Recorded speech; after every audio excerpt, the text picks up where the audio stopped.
Oh, good. You didn't skip 2 this time. Good. Nice work.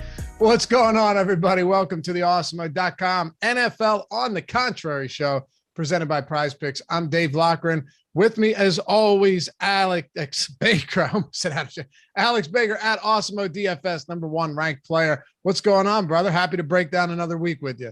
What's up, man? Yeah, these last 2 weeks have been kind of wild. Like, I feel like stacking is kind of our go-to strategy in NFL DFS. It just hasn't been working. So I'm like, damn, that can't last forever. So looking forward to another shot this weekend. We hit that Ezekiel Elliott prop, though, by the hook last night. So we'll take that. Yeah, that was crazy, man. Like I was that prop of 44.5. Like, I thought it was too low, but man, like it ended up being exactly 45. So I hope you got the best line on that one because it really mattered which one you got. Oddshopper.com, totally free. Best place to shop odds. And with us for the second time this season, one of the best fantasy football DFS analysts out there, Ian Hartitz of Pro Football Focus at iHartitz on Twitter. What's good, bro? Great to be back, guys. Always enjoy talking ball and DFS with you here in week 13. And yeah, as Alex said, that's what I love about DFS, man. Everything can go to complete shit one week, but then we get to go make it all up in the very next week. So happy to get after it today. Ian, what did you do before PFF, before fantasy football?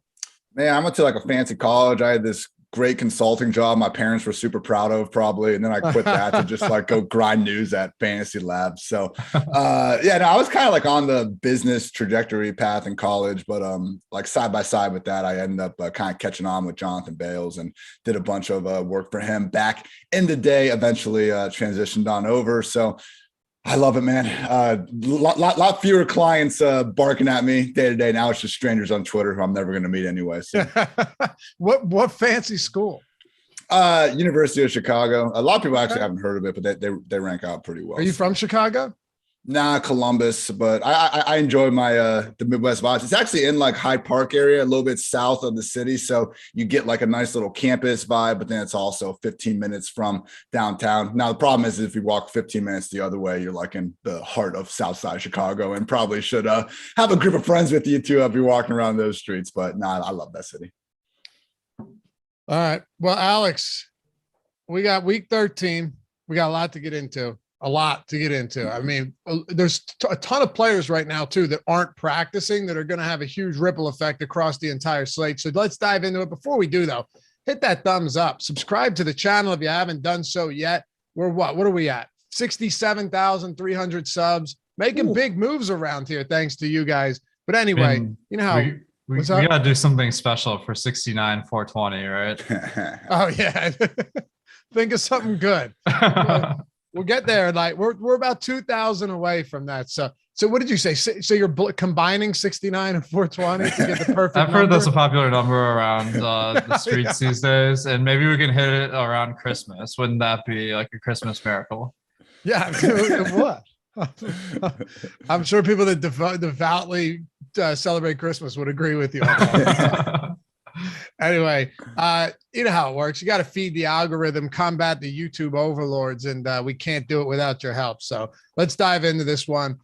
Alex, let me start with you and just straight out of the gate right now. Darrell Henderson's still not practicing. I'll ask Ian the same thing. I don't know if he's going to play. McVay had insinuated earlier in the week, like, he'll be limited, but he should be all right. And now he hasn't gotten on the field. I don't know if he's on the field today. But in the event that he is, Sony Michel, or isn't, and doesn't play, Sony Michel is basically minimum salary almost everywhere. This throws a wrench into the works for sure if we don't have news on Henderson going into the weekend. Yeah, fortunately, I mean, we'll have that news. It just makes it tough for us right now to know exactly what to think. Obviously, if Henderson's out, that'd be a huge change in the slate. It's tough this time of year to really know because I know a lot of injury management is they don't practice till Friday, and then they get in like the limited on Friday. So it's hard to read between the lines here. Yeah, it is. But Ian, at the same time, like, Henderson's workload has been down recently, but they've just been getting crushed by their opponents. This is a much better spot. One of the highest implied totals. They're 13-point favorites. We got Henderson not practicing and Odell Beckham not practicing. How are you approaching the Rams this week in a spot where they should bounce back in a big way?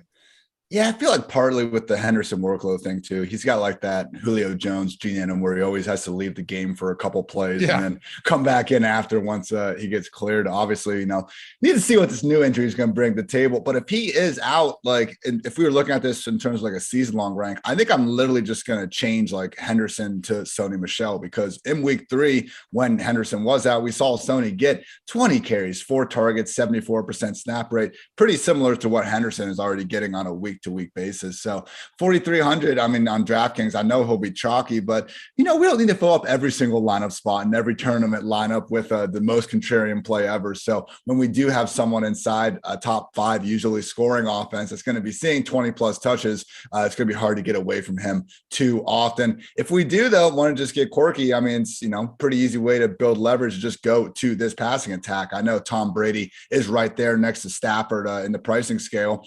Atlanta, the way Brady's just beat them down, I think he's probably going to fetch a little more ownership, but I don't think it'd be surprising at all to see Stafford do something similar to this Jaguars defense. So really wasn't pretty against the Packers last week, but you look at the box score and you see he has all kind of numbers. I guess that's kind of the story of Matthew Stafford's career. But yeah, Beckham, Jefferson, Kupp, a lot of ways to go in the game. I wish we had someone to bring it back with on the Jaguars, though, because for the life of me, I am not rostering Laviska Shenault for another week. No, it's heinous on that side of the side of the field. What about though if Beckham doesn't play? And again, I don't know if he will. He's a guy who's missed some time. He had a 26% target share in week 12. And not to say that continues, but it did appear that he could be locked in as the clear wide receiver too. In the event that he sits, I mean, we have to be looking at more Van Jefferson, right? Obviously Cooper Kupp. What does it do for guys like Tyler Higbee as well? And maybe other tertiary guys in this passing offense?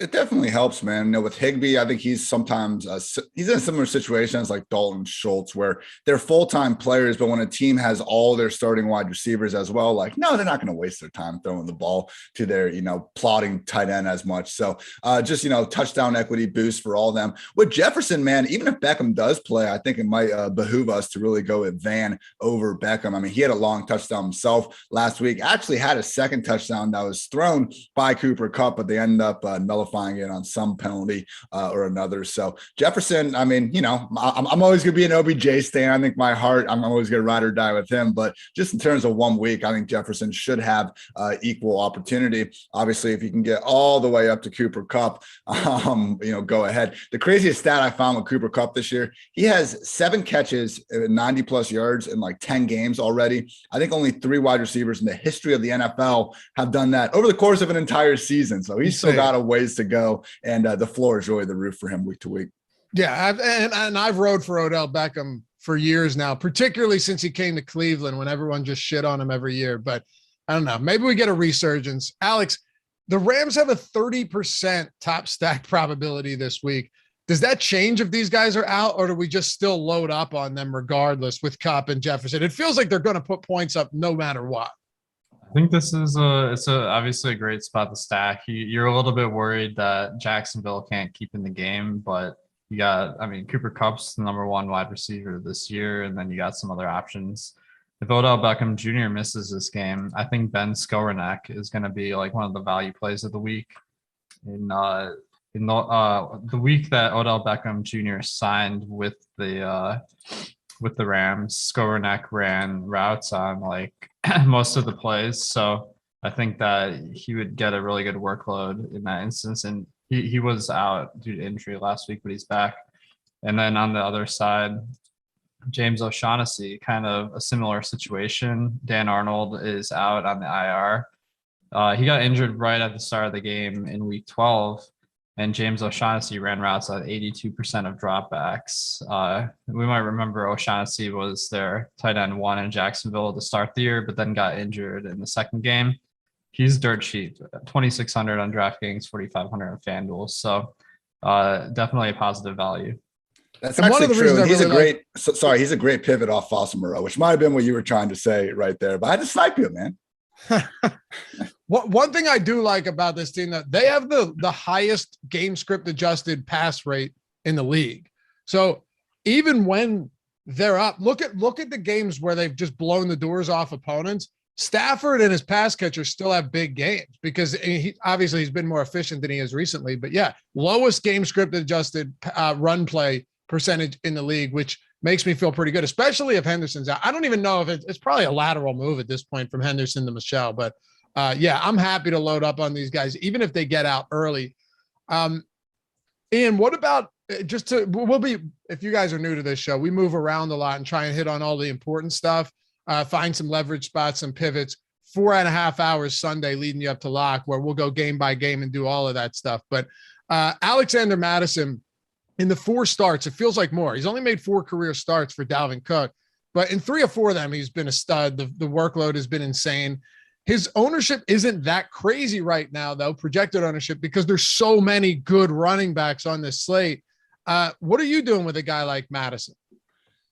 Definitely get on him again. I want to see how some of this ownership stuff shakes out. I think once we get McKissick ruled out, that'll get more onto. Yeah, he's not playing, right? I mean, it's hard to believe. Sure doesn't look like it. And then obviously same thing with Henderson, as we just talked about. The crazy part with Madison, you mentioned it, it's 3 out of 4, but the one bust he had, like what happened in that game was they got down 20 points early in the third, and they just basically turned it over to Amir Abdullah since he was the pass down back. Yeah. Abdullah is now in Carolina. Like that's going to screw us with Chuba Hubbard here in a couple of weeks, but we don't have to worry about it now with Madison anymore. So he now just gets this Lions D that coincidentally like has usually been the defense he's been massacring when he does get these spot starts for the Vikings. So it's one of those things where if he's not going to have the high projected ownership, like I'll jam him into every lineup, because you look at the touch difference between him and, you know, a Joe Mixon and Eckler, even a Jonathan Taylor, and it's really not that different. We are looking at 20 combined carries and targets, and with the potential for 30. He's Dalvin Cook. He's essentially Dalvin Cook light, and honestly, he's been playing a little better than Dalvin this year, just based on, you know, yards per carry and all that kind of junk. So with Madison, if he's super chalky, like, okay, maybe I'll pivot to Cousins, Thielen, Jefferson, because they're playing the Lions. We know they're going to put up points. He already crushed the Lions this year as a starter. And it happened like the last couple of years. I was sending out those starts, and one of my lovely Twitter followers was like, you know, Dalvin Cook's missed all these games against the Lions. We got to start wondering, like, is he afraid of actual Lions like, at some point? So, yeah, it just comes down to that projection ownership, because, again, I don't see any way anyone on Minnesota is like really busting in this spot. It's just a matter of like, do we really need to fade Madison if he's going 20% or 30% plus? Seems like that's not going to be the case. So I'm happy to jam him in the lineups of all shapes and sizes. Like, I'll take Madison over Fournette, Harris, Mixon, pretty much everyone other than Jonathan Taylor. But if he's going to, you know, be the highest owned running back on the slate, just give me all the Madison. Alex, and Ian just mentioned it. One of the things that surprised the hell out of me looking at our ownership earlier in the week and still today was that Fournette's projected for more ownership than Madison on DraftKings at essentially the same price point. I know Fournette's coming off a ceiling game with 4 touchdowns, but there's still a ton of mouths to feed in that offense. They're very good. They have a good matchup against Atlanta. All things considered, it's a great spot. But when are you ever really looking at like 30 potential touches for Leonard Fournette? Yeah, I mean, well, I think I feel more confident about Madison getting the touches because Kiki Nwangu, like he's barely played this year. I know that when they released Amir Abdullah from the Vikings, that was kind of an endorsement that maybe CJ Ham and Kene. My text I can't help you there. My text is a tough one on this. Kene Nwangu, my bad. So these guys barely play, and CJ Ham's the fullback. So like you gotta feel like completely confident Alexander Madison is going to get the workload. Where with Fournette, we see that they still want to get Ronald Jones involved and Gio Bernard on some of the passing downs. So I mean, it's easy to look back at last week and Fournette absolutely destroyed the slate, but I don't think we can count on that for sure every week. Is there any merit to looking at a Viking stack this week, Alex? Just given that they're not pulling a ton of ownership, whether it's price or just great spots elsewhere, or is this mostly a spot you're looking to get to Madison? It's mostly Madison for me. The Vikings, although they've been really good at throwing the football this year, their natural tendency is to be a run-first team. Their neutral game script rushing is 43%. Actually, that's a little bit lower than I was expecting, but teams versus the Lions have run a lot more than other matchups too. So we're expecting Minnesota to be pretty run heavy this week, and that's only going to get worse if they put up a lead in the start of the game by throwing. So that's the kind of situation where you get up a really big score at halftime, like with your team, and then you just don't get any production because once they get that 25 points, like there's not much more incentive to put up more points for the Lions unless the Lions actually do something. So that's why I try to avoid the run heavy teams. Yeah. Are you on the same boat, Ian? Or are you looking to get to some Jefferson or Thielen or Conklin this week? Because I know according to PFF where you're at, I believe Kirk Cousins is graded as like the second highest passing quarterback in the league this year. He's been crushing it, particularly from clean pockets. Like that's one of the things I'll look at where it's like under pressure. And then when kept clean, he has like one of the most severe drop-offs in yards per attempt in those two situations. But then again, I don't really see the Lions, having the sort of pass rush to be causing a lot of problems for him. If anything, that's going to be more of an issue for Stafford against Jacksonville, who's pretty good at that this year. I guess the one thing I'm interested in here is if we want to do anything, bringing it back with Detroit. I mean, Jamal Williams, he's someone that's kind of like Madison, where if everyone's going to be on him, then okay, it's an easy fade for me. But if we can get a running back at 5.4 or 5, whatever he's at, I think 5.4, 5,400, on DraftKings, I mean, that's fantastic because we saw when he missed time earlier this year, DeAndre Swift came in, played 90% plus snaps and had these 30 plus carries. And the Vikings are like their defense is still trash. It was good for the first half of the year when they had Danielle Hunter still, but now that's gone out the window. They can't cover anyone. They're the only team in the league without a single cornerback inside PFF's top 80 coverage corners this year. And then their defense, it's like them, Kansas City, and the Chargers, I think, are the only three teams actually allowing positive EPA per run play this year. So, it's Jared Goff. It could easily be disgusting, but I think they might have enough in them with this matchup to enable either Jamal Williams or, if we want to get more gross, Josh Reynolds all the way down there at 3,400 to some sort of goodness, man. So it's rough. I'm definitely it's not going to be like a heavy exposure thing to either guy, but sprinkle in some Williams or Reynolds here and there. Might be getting a little loose with that this Sunday. Dude, I might have some seriously heavy exposure to Jamal Williams, if we're being honest. Like he already was averaging around 13 looks per game. And now you take a guy out that was second on the team in targets and receptions, right behind TJ Hawkinson. And I'm not saying Jamal Williams is as skilled as a pass catcher, but we saw in Green Bay, he can handle a decent workload, So when you're taking a guy out in Swift who, like, they're 7-point dogs here. I don't know. What do you think? Jamal Williams probably plays 80+% of snaps in this game or close, right? No, I think so. And again, if you're just looking at raw like dollars per touch, and we're starting to see Gibson get his ownership up, people are going down to Sony, he might be in that sweet spot where we actually don't have to worry about getting all the extra ownership with it. I mean, David Montgomery is a couple hundred above, and maybe people are really looking at his potential 3-down role. But you said it, man. When he was in Green Bay last year, like, it almost pissed people off because he got the 3-down role that everyone always wanted Aaron Jones to get when Jones was out, and he did fine with it. He's a good player. There's never been anything wrong with Jamal Williams. It was always just like, man, it'd be a lot cooler if we could really feature Aaron Jones some of these years. Yeah, Dan Campbell loves the guy too. Alex, do you like Williams or anything from Detroit this week? I know you're always willing to get to some guys a bit off the radar. Yeah, I think Jamal Williams is a killer play this week. I mean, if the Lions were 1-9-1, like, maybe there'd be some question, but like at 0-10-1, got to get a win. Yeah, they're going all out to try to win these games. It just they're winning this week, by the way. Lock it up. Lock it up. They're getting the win outright. So I think that if there was not as much push for Detroit to win, then maybe we'd be worried that Williams didn't have the touch upside. But there's like no question that they really need to get a win. So I think that the price is just way too low with Jamal Williams. With Swift out, I think he's going to get a massive workload. How many, I don't know if you can pull up, but how many touches or looks are you projecting him for? It's got to be close to 20, right? At yeah, so we have him at 17 rushing attempts and for 5 targets. So that would be, okay, so that's 22. They are a rush first team. So if Detroit has success in this game, like, you could see 30 rushing attempts from Jamal Williams. Not the most likely situation, but I mean, in a tournament, you don't necessarily need to be gunning for guys that are going to get there like 100% of the time, but the upside here is massive. Yeah, just real quick on that. We also have 22 touch projection at PFF. The only guys with more this week, Najee Harris, Elijah Mitchell, Jonathan Taylor, and Alexander Madison. Truly, just in terms of raw touches, he's a top 6 running back this week. For sure. And I mean, is Detroit's not a good team, but is their run blocking, and Ian, you could probably speak to this, but the run blocking isn't as bad as most of their team, right? No, I mean, we have seen them. Look, yeah, I'm looking at it right now. PFF, they're 17th in run blocking. Yeah, they're middle of the road.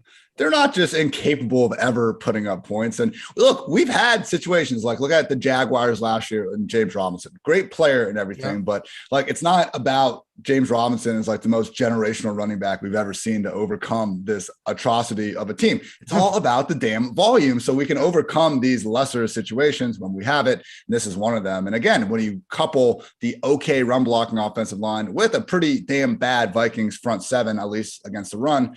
Yeah, let's do it, guys. All the Jamal Williams this week. Let's go. I'm in.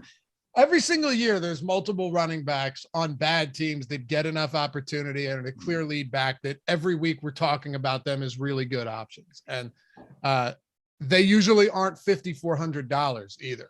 So this is a mispricing for sure. Now, here's what I'll say, Alex, and man, perfect segue here. And I'm going to skip around. The only thing about Jamal Williams is when you look around in this price range, you've got Antonio Gibson, 5,700. This guy what does he have? 74 carries over the last 3 weeks.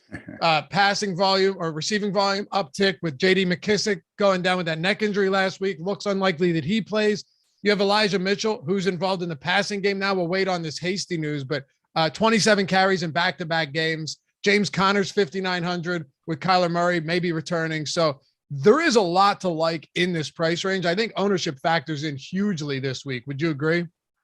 Definitely. Yeah. I think that what you're going to see is when there's a lot of good plays, the ownership on each individual one is at a reasonable level. So I think that you can't really go wrong with any of these running backs. I think the biggest consequence if running back is just stacked with these really good plays is that just makes it really hard to go contrarian. Yeah, let's get into some of these guys. And by the way, Doans, thank you or D Owens, I'm assuming. Thank you for the super chat. Ian MM article is money. Hilton in a volcano. That must mean eruption spot.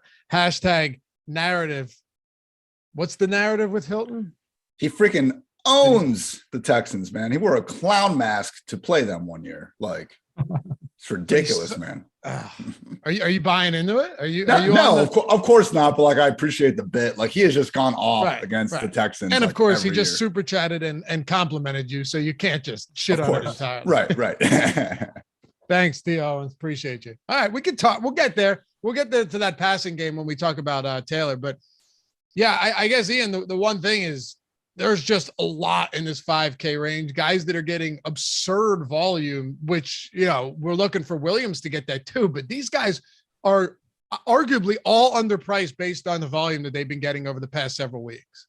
And then you can also go up further and you look at the guys like 7K plus, and you can easily wrap your mind around them balling out as well. So really, like, looking at it, I was on, I did my DFS show at PFF yesterday, and I like Josh Jacobs as a potential contrarian play, but now he's popping up on the injury report as not even practicing on Thursday. So I think Alex is right, where when we have like 5-6 options here, we might not have to worry about it as much as usual because, everyone's going to be kind of siphoning away from each other's ownership. I do wonder if there could be a little room right smack in the middle of all of it, though. James Robinson still, I think he's hurt as well. He got downgraded as well. But what about Saquon Barkley, who everyone just says he's washed, he's done, even though he just had another 80% snap roll, all the touches in the world. Yeah, he's facing the Dolphins, 4-game win streak. I think we all kind of know that's a little bit of a fraudulent win streak, though.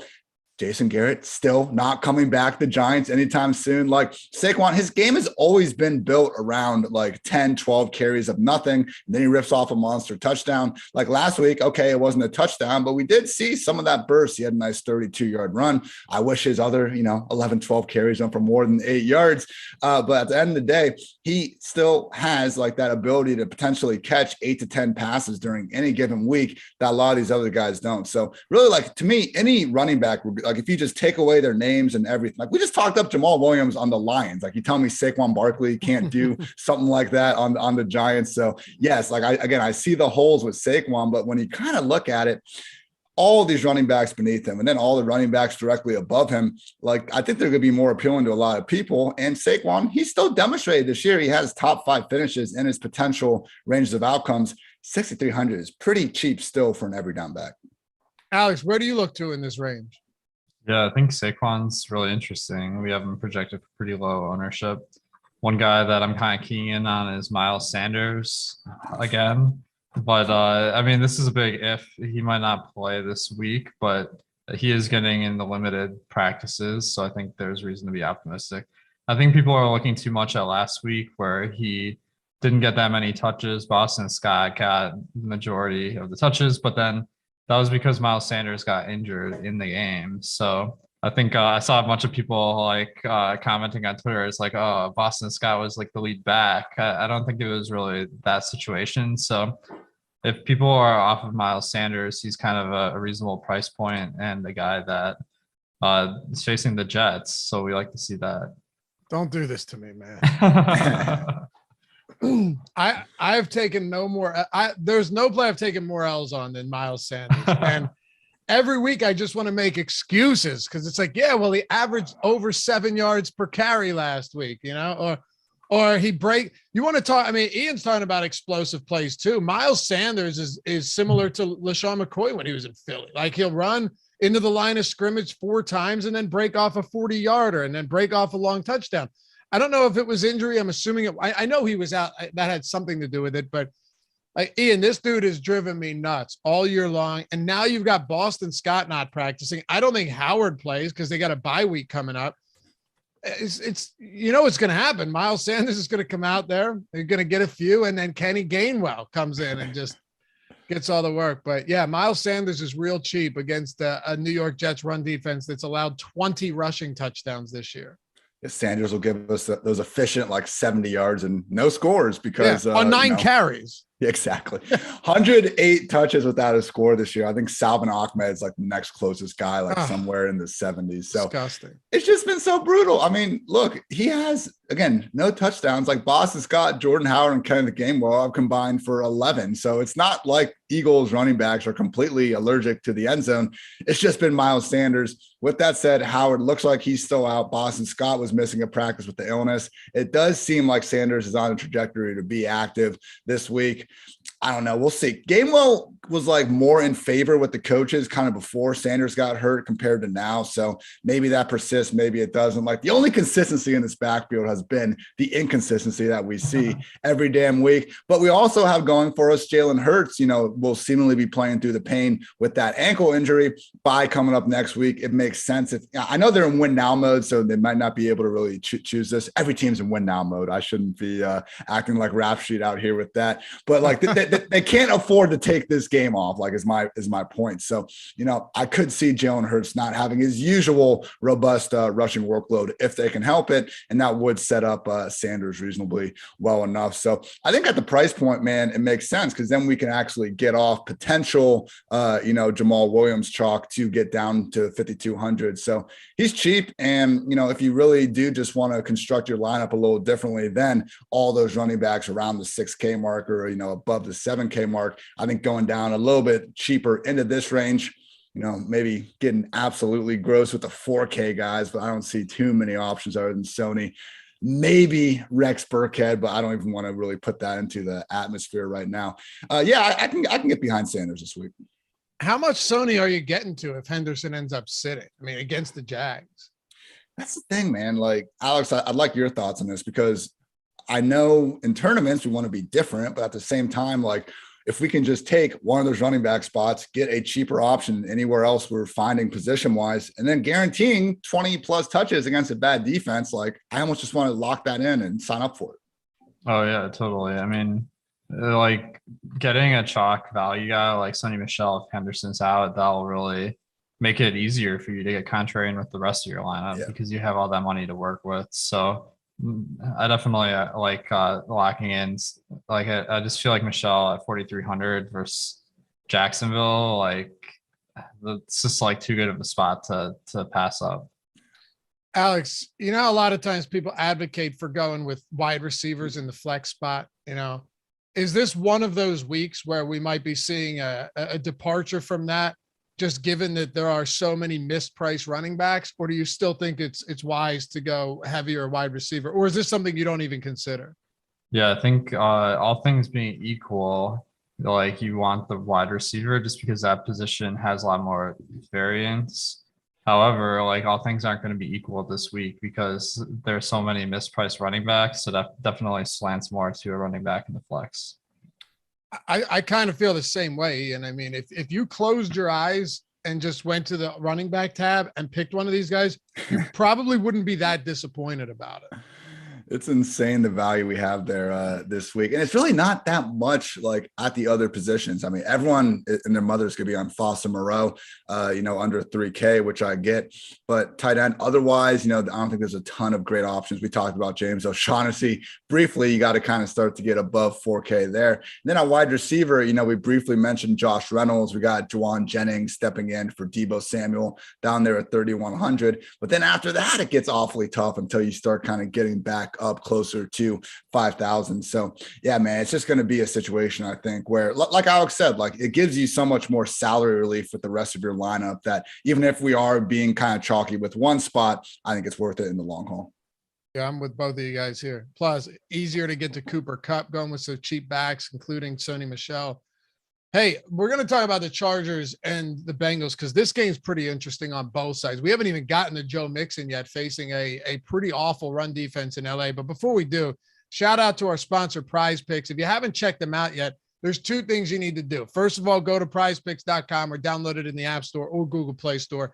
Second, use the promo code Awesemo to get up to $100 when you deposit and sign up for the first time, AWESEMO. They got daily player prop based contests, sports that you might not have even heard of. Of course, they have NFL and all of the other main sports, but you can mix and match building 2 through 5 player prop lineups. There's no juice on either side of these. So it's just the over or the under, including the rushing touchdown props. I'm telling you, that's the biggest edge. You go to other books, it's like minus 200, just Jonathan Taylor to score. Over here, it's just a yes or a no. Not everyone's looking at that stuff. But anyway, you can mix sports. If you want to do esports and NFL and NBA, you can throw all of them into the exact same lineup. You could do a 4-play prop power play, which can 10x, 5 prop lineup 10x. But if you hit 4, you're still 2xing, which you're not going to get at traditional books. If you bust out on the 5th leg of a 5-leg parlay, you get 0 in return. It looks good. It's an awesome site. You're going to feel good playing over at Prize Picks too, let me tell you. But in all seriousness, use the promo code Awesemo, AWESEMO. Get up to $100 when you sign up for the first time, prizepicks.com or in the App Store, Google Play Store, wherever you want. All right, Alex, Cincinnati, LA Chargers. Justin Herbert is 6,700, which kind of feels like a mispricing this week. Keenan Allen's not particularly cheap, though, and Mike Williams has been volatile. You got Eckler, you got Jared Cook, and all of those guys. Is this a great game to stack or just something that you're semi-okay with? Yeah, I think it's a great game to stack for sure. I mean, that's always counteracted by the ownership a little bit. Cincinnati is a little bit of a slow-paced team, but both teams do pass at a pretty reasonable volume, and the Chargers especially pass a lot, so that gives you that shootout potential. And you got a lot of great players in this one. So yeah, this makes for a really nice game stack. Yeah, and I alluded to Mixon earlier, just the volume he's getting. You made a good point too, though, that a lot of these cheaper guys might be getting similar volume. How do you approach a game like this on both sides if you're stacking it? Yeah, I wish the Bengals weren't like one of the most slowest moving teams in the league. And I wish we were seeing the first half Chargers as opposed to the second half group that seems to be allergic to throwing the ball downfield. I think some of the, specific talents have enough volume and are good enough to really make do either way, but just some opportunities are kind of missing because Mixon, you look at him over the past few weeks and he's kind of more like Antonio Gibson than people realize. Like, yeah, he's had the 28 and 30 carries in the last 2 games, these big time time wins that they're, winning by multiple scores. But before that, you see the 13, 14, 12, 18 carries in like these closer games that were going on. So low key, Samaje Perine and Chris Evans have been coming in and taking a lot of Joe Mixon's receiving work. They still find a way to get him a handful of targets, but it's not like Mixon has been catching 5 passes per game all season long. I mean, he has 6 games this year with 1 or less reception, like overall. So I think he's at 4 straight multi-touchdown games. Like that's absolutely ridiculous. But at some point, I feel like that kind of has to come to an end. So I'm a little more interested in the passing game here because I don't think the Chargers are necessarily going to be able to. I know their run defense sucks, but I don't think they're really going to get rolled over on the way the Bengals have been able to do some of these other opponents. So what about Jamar Chase week, everyone? We got Higgins last week, and I just think it's been overdue for Chase. Like we know he has this monster 100+ yards, multi-touchdown upside. The bigger issues for him is just there kind of only being one ball to go around this offense. And when it becomes a Joe Mixon game, Burrow's not going to throw the ball more than 20, 25 times. So when it has been Higgins in the lineup this year, 9 games. Higgins is actually first in targets with 64, but Chase is right there at 62, has the higher average target depth. The big takeaway is that Tyler Boyd's all the way down there, a clear-cut number 3 at just 45 targets compared to those guys. So Higgins and Chase, like they have established themselves as the 1A, 1B in the passing attack. We saw Higgins last week. Why not Chase this week? The Chargers are good against wide receivers, but you look at what they've done over the last month, guys like Justin Jefferson, Devontae Smith, Chase Claypool, among others, they've really put up some big games against these guys. So I think Chase is arguably my favorite GPP wide receiver of the week. Alex, where are you at on Chase, Higgins? Well, we don't really have to talk much about Boyd, but pass catchers here for the Bengals. I like him. I think that this one could go a little bit under the radar. I'm seeing that on the DraftKings screen. It's telling you that the Chargers are the second best pass defense. But then when you drill down to it, the Chargers have allowed 6.85 yards per attempt compared to 7.1 for the league. So really not a huge difference there. It's not going to, it's like a 5% swing maybe if you take that at face value. So I think that may depress the ownership. I think there's a lot of other teams that people are going to want to go to this week. So I think that this one, it seems a little bit sneaky. Ian, it is remarkable, though, that you have a Chargers team that they're not a bad football team. Their offense can put up points, yet somehow they allow more rushing yards than any other team by 10 yards per game. Like usually when you see teams that allow the most rushing yards, it's not even that they're allowing the highest yards per attempt always. It's just they're bad offensively and teams run the ball down their throats. It is kind of weird to see that a team like the Chargers will be so far back in that category amongst a cast of awful teams surrounding them.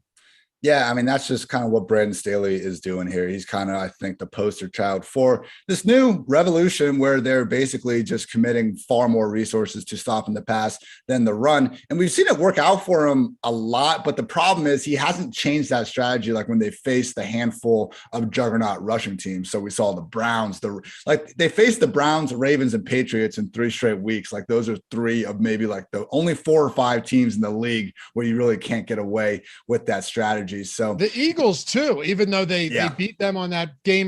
That was right after it. You're right. Yeah, and then the Vikings come over and do their thing. So it's been a bad run for them. I'm not saying Mixon can't do that himself. It just kind of comes down to whether you think that offense can really make the most out of it. But honestly, man, it's been their offensive usage that's pissed me off the most because like people are coming in and saying, oh, like Mike Williams is the same guy like we always knew he was. And it's like, okay, if you think that same guy he always was is one of the more underutilized receivers in the league, like I'll agree with you at that point. It's not like he's gotten the same workload as he did in the first half of the year and he's just busting on it. I mean, weeks 1 through 6, Keenan had 56 targets, Mike had 53.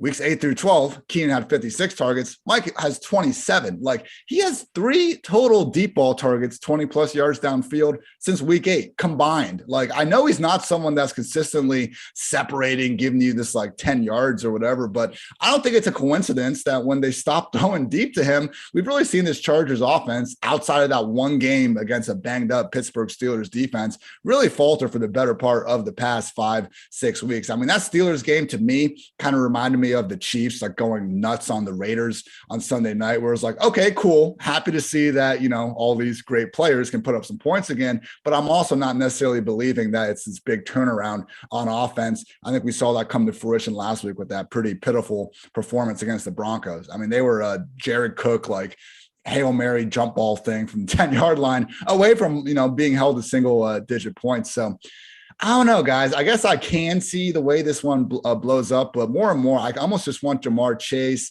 maybe, getting Austin Eckler, Joe Mixon in there. I don't know that, again, with the pace and with the kind of floor we've seen from these offenses, that both groups are really going to have ceiling performances. But I guess that's why they play the games. We'll see. Sammy, thanks for the super chat, man. Buffalo War Pigs. This guy signs everything. The Buffalo War Pigs, all caps. Gotta love it. King shit. Hit that thumbs up too if you're hanging out with us more. Obviously, Alex Baker and myself hanging out with Ian Hartitz. All of his stuff, find it over at Pro Football Focus, PFF.com. While we're on it, is there anything that you want to promote? Any like your newsletter or the article or any shows you're doing that people should know about? Let's check out PFF Fantasy Football Podcast. I do about 5 episodes per week. Myself, Dwayne McFarland, Andrew Erickson, former nice team. We do waivers on Tuesday, game-by-game previews on Wednesday, DFS breakdown some injuries on Friday, and then go through all the action that just happened on Sunday night. So really, trying to cover it all, be your one-stop shop for all your, just fantasy needs and whatever format you're trying to do. You can catch that iTunes, Spotify, YouTube, whatever. All right. Alex, we talked a lot about a ton of running backs. We haven't gotten to Jonathan Taylor yet. Probably a good time to do so. I mean, he's expensive, but he since week 4, he is the top scorer in PPR points by 67 points, not just at running back, at any skill position. Like, that's how damn good this guy has been. Do we want to keep going back to the well this week? Well, it's really scary not to go with Jonathan Taylor this week, I'd say, because they're facing Houston, a team that is really bad defensively, and he's been getting it done versus some tough teams. So this is definitely a positive matchup. In addition, you haven't had Marlon Mack kind of getting in the game and taking some of those, those carries. So that would be a big risk in a game where there's such big favorites, but he's been inactive for the past however many weeks, and they're going with Deion Jackson, who barely has been involved. So if we're just going out under the assumption that he's going to continue getting the workload he's been getting, Jonathan Taylor is definitely in a smash spot. All right. Well, Ian, I guess at this point, it's just I don't know how you argue against him being in a smash spot. The guy's been ridiculous, and he's finally getting the workload that we had anticipated when he was drafted by this team. So against Houston, we going there again? Like Alex said, pretty scary not to in this one, because we're getting that guaranteed workload. Like, one of the reasons I was lower on Taylor, I think, compared to the industry going into the year, I think he was like my RB11. I wasn't fading the guy by any stretch, but it was the thought that Marlon Mack or Jordan Wilkins would kind of make this a 3-headed committee, because that's what they did for most of 2020. And we kind of saw that for the first 5-6 weeks of this year. But Marlon Mack, even though they didn't trade him, they just make him a healthy scratch. So even Nyheim Hines, man, like it's almost like a similar situation as we're seeing with like Fournette and Tampa Bay too. We're like, yes, they have a scat back in Hines and Giovanni Bernard. That doesn't stop them from throwing the ball to Fournette and to Jonathan Taylor. So, like, I think we all know Hines is the better receiving back, but Taylor's still a candidate to catch 4 or 5 balls out there during any given week. I don't even know if he'll need to in this one, though, because he's averaging 7.4 yards per carry in his career against the Texans. I mean, the fact that AFC South has to deal with Jonathan Taylor and Derrick Henry in the same damn division, I just feel bad for those linebackers on Jacksonville and some of these other talked about teams. that yesterday as well. Yeah, it's brutal. Absolutely brutal. So yeah, man, it is awfully tough to fade Taylor this week. I guess the question though, like, again, it's a great matchup for Jonathan Taylor, but it's also a great matchup for Madison. It's a great matchup for Leonard Fournette. Yeah. Their touch projections aren't all that different, and we can save about 2K on it. So, I think you need to you can't fully fade Taylor by any stretch, but I'm also not necessarily going to lock button him because there's just so much value at RB this week. Maybe Taylor just keeps on being a complete exception to the rule, but it makes sense if he only has like 110 yards and a touchdown. Like that's kind of like what we're hoping he busts with. But again, I think there's enough value elsewhere, even at the top of the scale, that you don't necessarily need a lock button on at 9,200. Yeah, Alex, I was going to ask you something similar. I know it's kind of arbitrary, but like what from Taylor kills you if you don't have him? Because he is really expensive.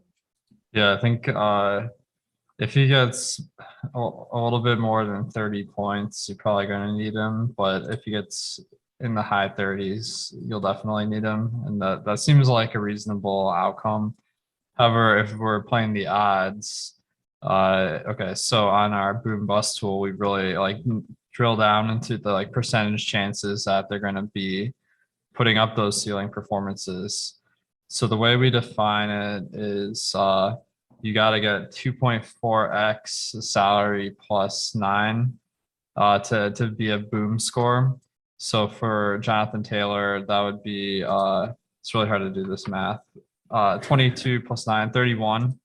And we have him at a 24% chance of exceeding 31 fantasy points. So I mean, the chances might be a little bit lower than you think that he's going to destroy the slate.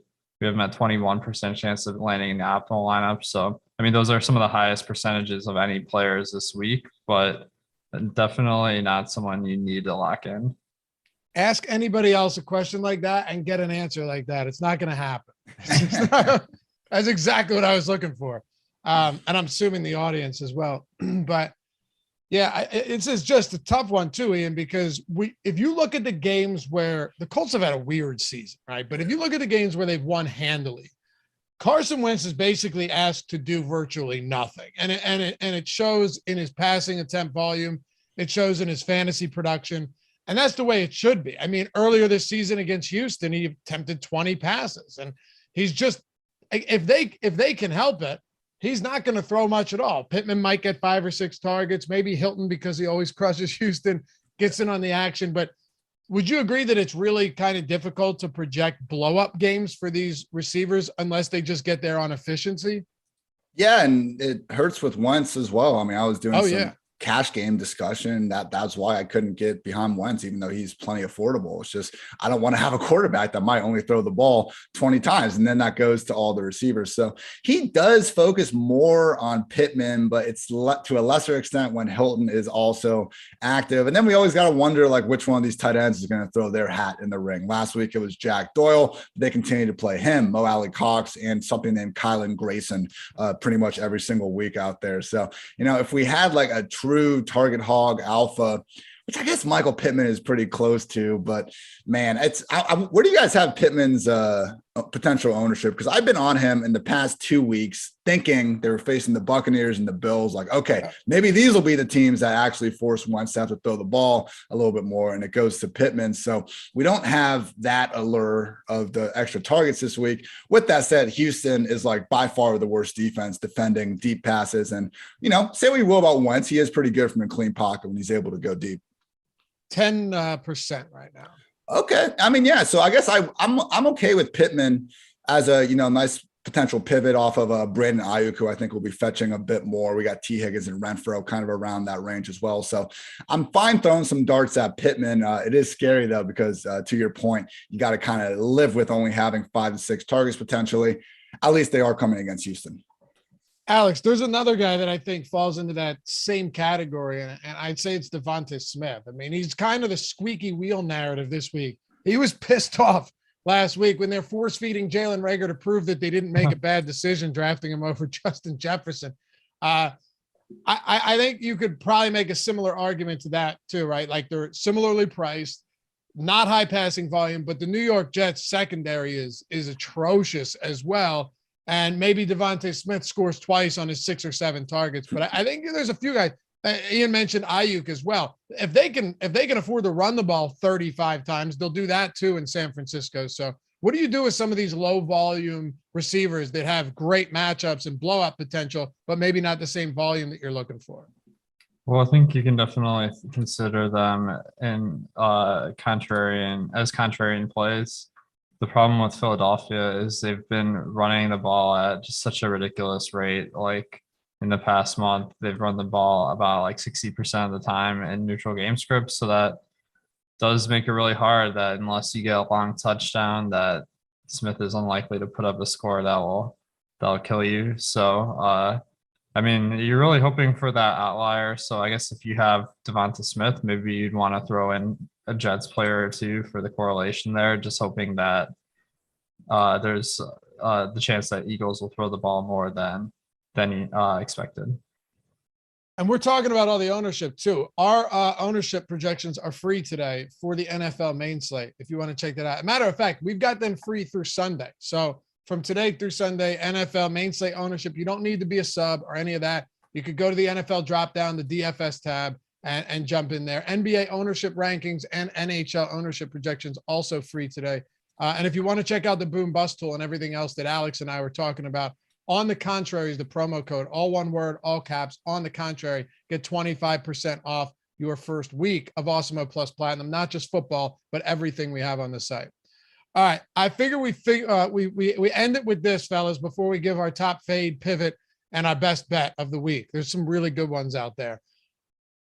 The Tampa Bay Bucks, Ian, are a tough team to predict sometimes, just given the immense amount of options they have in the passing game. Brady targets like 11 guys per week. Last week, it was all Fournette. Antonio Brown's going to be sitting out a while. But Brady's averaging, and I'm just curious to see what he's done in the 3 games he's faced Atlanta since coming to Tampa Bay. 355 passing yards and almost 4 touchdowns per game. I'm not even going to get into the advanced numbers, but those are some ridiculous stats against this Atlanta secondary. Yeah, fantasy QB 11, QB 2, and then back in week 2 this year, QB 3 overall. Brady has absolutely owned them. You know, they got AJ Terrell out there. He's a top 3 cornerback, PFF grade this year, but he doesn't even track, one-on-one receivers. And even if he did, like Godwin and Evans, these guys are good enough to win regardless. I think the question here, and we haven't talked a ton about tight ends at all, like, do we just kind of start getting behind Rob Gronkowski as the guy that, he's really been back to himself this year? You look at his yards per route run. This is the most efficient we've seen him since 2016. You look at Brady's really his entire career, his on-off splits with Rob Gronkowski continue to be significant, and nobody gets more looks in the red zone. So just 5,300. I mean, I think generally on DraftKings, we see a lot of times these tight ends that can be their passing games, top 1 to 3 options. Like they're underpriced. Like if we just kind of looked at the targets the tight ends are getting compared to the wide receivers and took away the positional designation, I think you'd realize how underpriced a lot of these tight ends could be. I mean, George Kittle, 5,900, Mark Andrews, 6K. I feel like if they were just called receivers, they'd be $1,000 more. So Gronk at just 53, we're talking about trying to make some different lineups potentially. Maybe this is the week to go with the 2 tight end build, throw one in the flex as well, because we do have guys like Gronk, like Kittle without Debo, and Mark Andrews, where, yes, they're a tight end, but we know they still have that multi-touchdown, 100-yard upside. And that's really all we're looking for at the end of the day. If you isolate the games that Gronk played from start to finish and wasn't limited like he was in, I think, week 8 or week 9, he's the tight end 1 on the year. Now, Kelsey missed one of the – Kelsey, I think, had a bye in one of those that he played, but he even say the tight end too. I mean, Alex, he's been a phenomenal tight end from a fantasy standpoint every time he's on the field playing semi-regular snaps. Oh yeah, Gronk is. He proved it last week that he's the top option. I think. The public was super high on Gronk last week. He was like 30% owned. So I might want to make a contrarian pivot and go to the other side of this game with Kyle Pitts. Pitts has been Pitts, or I guess he's been the Pitts, but in the pits. Yeah, in the pits. However you like to say it, he's been bad. Not good. The thing is, Tampa Bay, they are a pass funnel defense.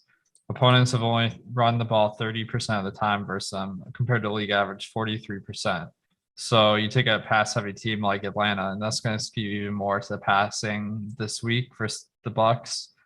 And Pitts, he has been targeted about 20% of the time, a little bit less than we were hoping for, when everyone was saying he was a exception to the rule of rookie tight ends. It didn't quite turn out to be the case, but he's been good enough that if people are going to be off him, I'm going to the Atlanta side of this one pretty heavy this week. Ian, you do a lot of this in-depth analysis. You watch film on these guys and stuff, and you're always putting videos out there and detailing what you're seeing.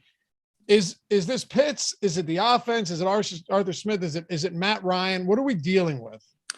A lot of it's the 21-year-old dude that's trying to be like the number one pass game option already. And I don't think he's ready to be that as a receiver, which is where they're using him a lot. So really it's like if most tight ends, they play plenty of snaps in the slot or out wide, but it's only Kyle Pitts and Mike Gesicki that like do that for over like 75% of their reps. And, I haven't run this study this week, but I did 2 weeks ago, and I think it still holds. He hasn't done really anything since then either way. But if you look at Pitts against cornerbacks, yards per route run, he was 87th among 142 qualified guys, just 1.85. When you put him up against a safety or a linebacker, where he's being treated as a traditional tight end, he's 11th and he's averaging 3.04 yards per route run. Like his only touchdown this year was when the Jets decided to cover him with the defensive lineman on the goal line in that London game. So he's fantastic when NFL defenses are like, oh, like he's lined up as a tight end. He must be a tight end. We'll cover him with the linebacker or safety. But the Falcons, I think not having Ridley, Gage has been out for a lot of the year, Cordero Patterson a little bit in and out. When they haven't had anybody else to take him away, like it's just been really easy for defenses to key on him and do so. Other defenses, other than just Bill Belichick, have been able to take him away. God, that storyline pissed me off like for a week. It's like, oh, look at Bill Belichick taking away Kyle Pitts. The entire league is taking away Kyle Pitts. Like this is not his only thing that he's been doing. But to Alex's point, I mean, if you look at the matchup this week, he should be seeing 8 to 10 targets. Just in terms of targets, he is PFF's highest projected tight end in raw targets. So he hasn't been atrocious enough to continue to fade him, even with the good workload. I think it makes a lot of sense. And again, just looking at that tight end pricing scale, 5,600 for a number one or number two receiver in his offense, that's pretty affordable. All right, Alex, top plays from this game. It has the highest total on the slate. Bucks have the highest implied total on the slate. They're 10.5-point favorites. You mentioned the crazy number. The teams are running 30%, again, 30% run rate against Tampa, which obviously they have a good run defense, but they're also playing with the lead quite often. Who are your top options from both sides? Your ideal stack if you're playing like a single entry or a 3-max and you want to get in on this game.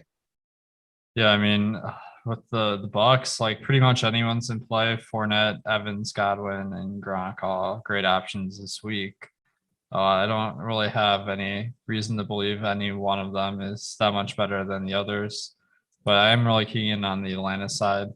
There aren't that many value quarterbacks that are really appealing this week, and Matt Ryan, you're guaranteeing a high passing volume. I know they've been like absolutely dreadful recently, but I'm kind of accepting that as a likely outcome, but I'm trying to beat 100,000 people in some of these tournaments. So going for that outlier, I think that Gage and Pitts are really the guys that you're keying in on with your stack, as well as Cordero Patterson. All right, let's put a bow on it, fellas. And Sammy, thanks for the super chat, man. Ian, as our guest, your top fade and pivot of the week. It doesn't have to be a 1-for-1, but top fade and top low on pivot of the week. Top fade is just going to be Foster Moreau if he's going to be fetching as much ownership as it looks like over there at 2,700. As the cheap tight end, I'm just going to be paying up at the position. Like there's Pitts, Gronk, like Kittle. There's so many good tight ends that if you just pay up for, I think it'll easily make your lineup a little bit different. And you'll have I think, better overall option. Like Moreau's fine. People should have picked him up in season long to go fill the Darren Waller void, but it's not like we have an 8 to 10 target projection and like he can easily bust and it'd be okay. So I'll be fading Moreau. I'm going to be pivoting probably off Brandon Ayuk to Elijah Moore. We didn't talk about him a lot today, but I think when people see Zach Wilson in there, there's like, oh, it's impossible for Elijah Moore to do anything. And while a lot of his production over the past month and a half was not fluky, but he was doing it, not as the number one target. Always his snaps were lagging behind Crowder and Corey Davis and these guys. Maybe that wasn't exactly sustainable. But now when you look at it, he is starting. He is playing more snaps than everyone. And Corey Davis is out of the picture. So, I'm not saying the Philadelphia Eagles are a trash secondary or anything like that. I mean, Darius Slay keeps doing his scoring touchdowns one week after another. But Elijah Moore is the now undisputed number one pass game option. going under the radar, perfectly affordable. I think he's good enough to still have that 100+ yards touchdown and his potential range of outcomes. All right, beautiful. Alex, what do we got? I think my fade is Rob Gronkowski. I think that the ownership last week came in at like a ridiculous number and paid everyone off. So everyone's like, I'm just going to go back to the well. And I think that he's not that much. He's kind of on par with Kyle Pitts, the same price point. So that's a very good pivot in the same game. But also going down, I know Moreau is popular, but I almost like O'Shaughnessy just as much. So people have seen Moreau do it. They haven't seen O'Shaughnessy as much. So I'm hoping that you can really fade some of the tight end ownership by fading Gronk and Moreau possibly. All right. Mine's a little unconventional, but I'm fading Leonard Fournette. When I say that, I don't mean zero, but and then going to a similarly but lower owned guy that I think should be considerably higher owned than him in Alexander Mattison. I mean, just give me the upside for 30 touches against the Detroit Lions, a team that's already allowed 7 receiving touchdowns to running backs. Of course, 3 came to Aaron Jones. One of them came to Madison earlier in the year, though. If you told me he had 25 carries and 4 or 5 targets, I wouldn't be shocked at all. I'll take that volume on a concentrated offense in Minnesota against the Lions. All right, fellas, top bets. Let's do this. I'll go first on this one, and then we'll go around the horn. Alexander Mattison right now, if you look at Odd Shopper, free, by the way, we have him projected so much higher than this prop. I mean, the expected win rate that we have on this is absurd. Expected ROI is at 60% right now. His over 69.5 rushing yards for Alexander Mattison. I mean, stop. If you give him 20 carries, he just needs to average over 3.5 yards per carry. Or actually, yeah, whatever. I'm not getting into the math here. It's a really low number, and you should hammer the over on that. Alexander Mattison over 69.5 rushing yards against the Lions. What do you got, Ian? I got Josh Allen under 265.5 passing yards. Get a little Monday night action for everyone out there. Look, last time he faced the Patriots, he absolutely destroyed them, 320 and 4 touchdowns. But I think it's become pretty clear throughout 2021, like we're not getting that world beater version of Josh Allen every single week and expecting it to show up against the league's top ranked scoring defense in a Monday night matchup that right now I'm seeing wins above 20 miles per hour. Like I'm willing to kind of bet that we're not going to get the best version of Josh Allen. It really has been a roller coaster this year. Week 1, he was PFF's 16th highest graded passer on the week. Since then, he's either been top 10 or he's been 24th or worse. So like Jameis Winston experience in Buffalo pretty much with Josh Allen this year. So he can do it. But again, he's faced the Patriots now 5 times in his career. Last time he smashed a prop. The previous 4 times, he couldn't even crack 220 yards. So we've seen this game total like really crater since it opened up. This game to me just feels like, 17-14 slugfest type. And I don't think we're going to see this sort of prolific performance that, again, Allen made a regularity in 2020, not so much in 2021. All right, Alex, wrap it up for us. My prop of the week right now is Jonathan Taylor over 18.5 receiving yards. Nice. Or sorry, 15.5. He's averaged 28 yards per game. So this is a lot lower than his average. Now the matchup, maybe versus Houston, like they might not throw the ball quite as much, but I don't know if that's enough to swing it to like half his average, basically. So I think that it's one of the safer bets of the week, Jonathan Taylor over 15.5 receiving. All right, Ian, appreciate you being with us today, man. This was fun. Appreciate you guys. Always good talking ball with the Awesemo gang. One of the best websites out there. Love everything you guys do. Thanks, man. Likewise, Ian Hartitz, everyone, at iHartitz on Twitter. Check out everything he's got going on at pff.com. And you know him, Alex Baker at Awesemo DFS. Hit me up at Laffy_D on Twitter. And shout out to Tyler Zander for producing today's show. Appreciate you guys hanging out with us as always. We'll see you back here tomorrow and Sunday, all culminating in that 4.5-hour live before lock, taking you up to week 13 kickoff. Peace.